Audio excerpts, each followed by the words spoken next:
incredible opportunity to create entirely new sustainable industries, investing in nature as the true engine of our economy.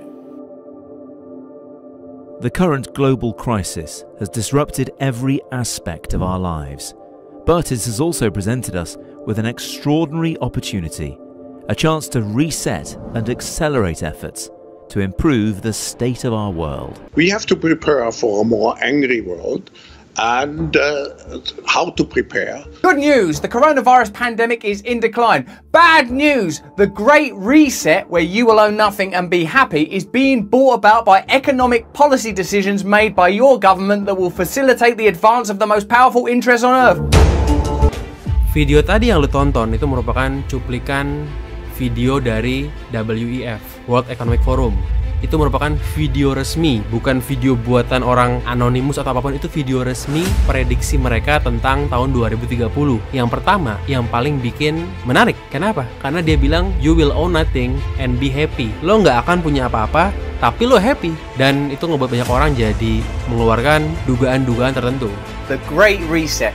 You will own nothing and you will be happy. Why do we keep hearing this phrase?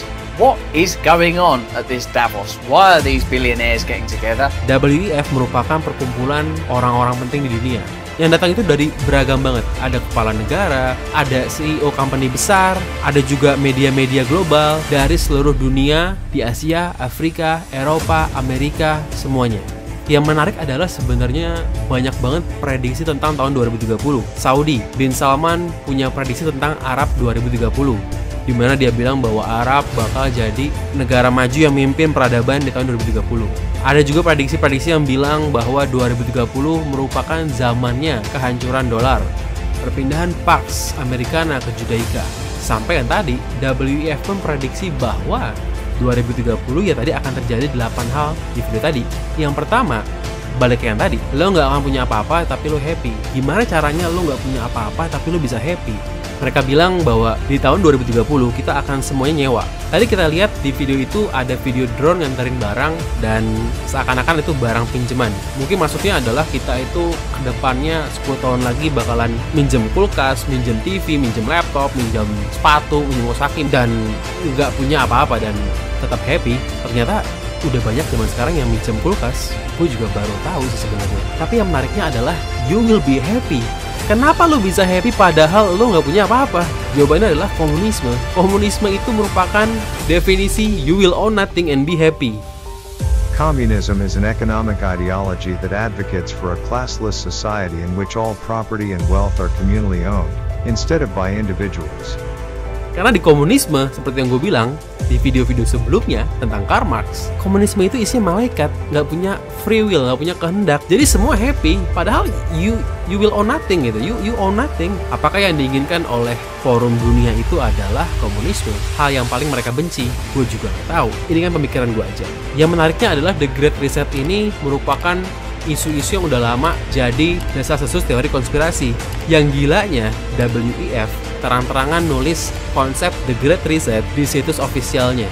Bahkan bikinin video khusus. Dan bahkan bilang bahwa sejak terjadinya COVID bahwa dunia kita nggak akan bisa kembali kayak dulu lagi. Terang-terangan. Apa itu nggak ngebuat orang jadi mikir bahwa konspirasi tersebut nyata? Karena mereka terang-terangan menggunakan nama The Great Reset. Klaus Schwab merupakan pemimpin WEF.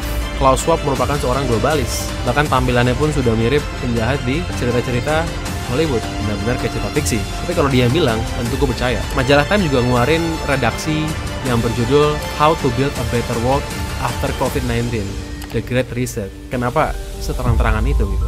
Ya orang akan bilang, ya karena terang-terangan, ya berarti nggak konspirasi lah. Mereka aja nggak takut, ya artinya bukan konspirasi. Apa iya itu jawabannya? Jelas-jelas maksudnya adalah The New World Order after COVID-19.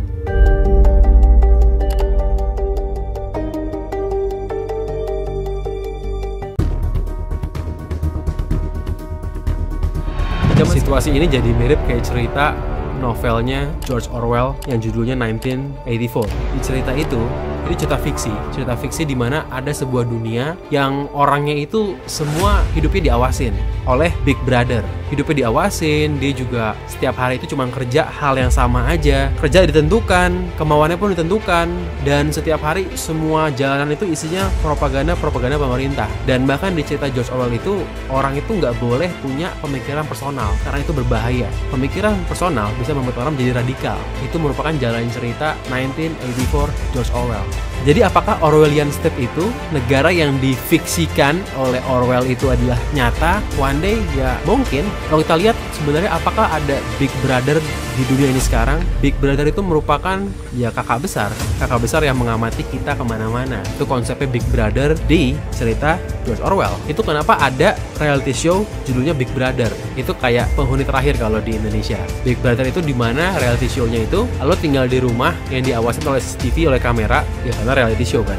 Dan ya lo harus bisa survive sampai tinggal sisa 1 orang. Itu reality show Big Brother. Apakah di dunia ini sekarang ada Big Brother beneran? Ya. CCTV di mana-mana, AI recognition, bahkan HP lo itu juga bisa diretas dengan gampang dengan install aplikasi yang diinginkan oleh mereka.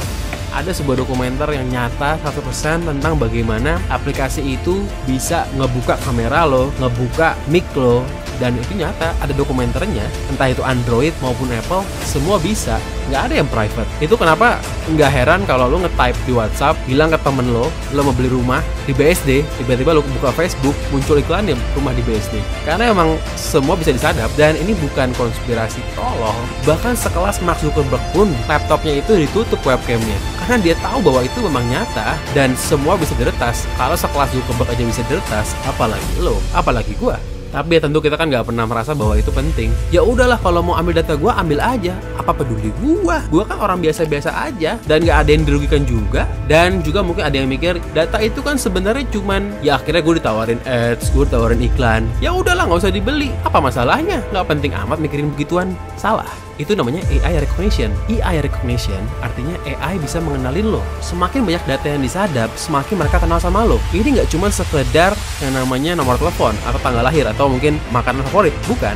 Ini benar-benar data gimana bisa ngelihat lo itu orang kayak gimana. Dia bisa ngenalin diri lo lebih dari lo atau orang tua lo kenal sama lo. Dengan mengenali semua manusia di muka bumi ini dengan sangat detail, maka membentuk pola pikir tentu akan sangat gampang banget. Kenapa? Karena dia bisa bikin pesan-pesan yang memang lo suka. Karena dia tahu lo itu sukanya apa. Lo suka berita yang gaya tulisannya itu kayak apa, mereka tahu semua. Kalau misalnya mau bilang ada kejadian X, gimana cara yang paling efektif buat ngasih tahu ke orang Indonesia? Mereka tahu. Gimana ke orang Amerika? Mereka tahu. Karena mereka mengenal diri lo lebih dari lo sendiri. Semakin mereka kenal diri kita, semakin mereka gampang memberikan pesan dan kita akan terima. Itu kenapa namanya you will own nothing and you be happy. Karena lo nggak own anything, lo nggak punya pemikiran lo sendiri. Karena pemikiran lo itu semua dibentuk oleh mereka. Lewat apa? Lewat media.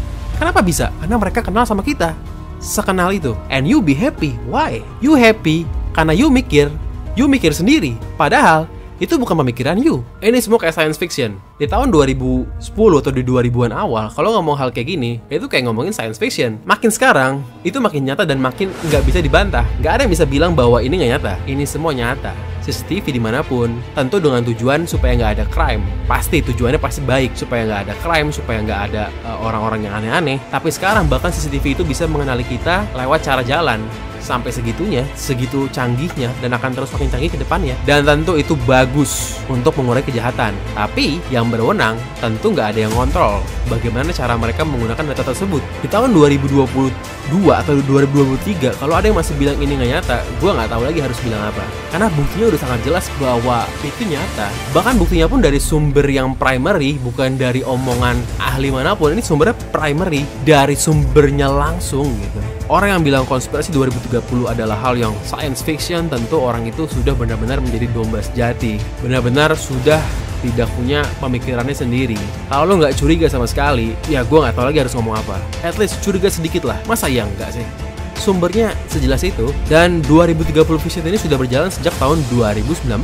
If you know what I mean gitu ya. Makin kesini orang-orang itu menjadi semakin domba gitu. Kenapa? Karena kita kerja keras setiap hari, overwork, kerja dari 9 to 9, dan akhirnya pulang ke rumah udah kecapean. Orang yang kerja gila-gilaan pulang ke rumah tentu nggak akan mau berpikir lagi. Orang yang sudah kerja mati-matian tentu pulang ke rumah pengennya nonton tontonan yang nggak penting, yang happy-happy aja, yang entertainment. Dia nggak akan mau nonton yang belajar-belajar. Pasti. Kenapa? Kan udah capek di kantor. Ngapain nontonin cerita yang belajar, yang berpikir? Tentu mendingan nonton vlog-vlog yang nggak jelas. Semakin kerja keras, padahal kenyataannya orang makin susah beli rumah. Dengan kerja 8 jam di tahun 70, seorang petani bisa beli rumah. Dengan kerja 12 jam di tahun 2020, seorang milenial lulusan UI tidak bisa beli rumah. Bahkan di pinggiran Jakarta, lo overwork but you underpaid. Pulang ke rumah ya tentu you nggak mau belajar. Ya pasti you akan pilih podcast-podcast yang gunanya tentu menghibur lo. Dan itu nggak salah, memang begitulah adanya. Ya itu rumusnya bagaimana menjadikan orang menjadi domba. Suruh kerja mati-matian, berikan cita-cita, ya buat dia mengejar impiannya sampai ke liang lahat. Benar-benar 100% mirip science fiction.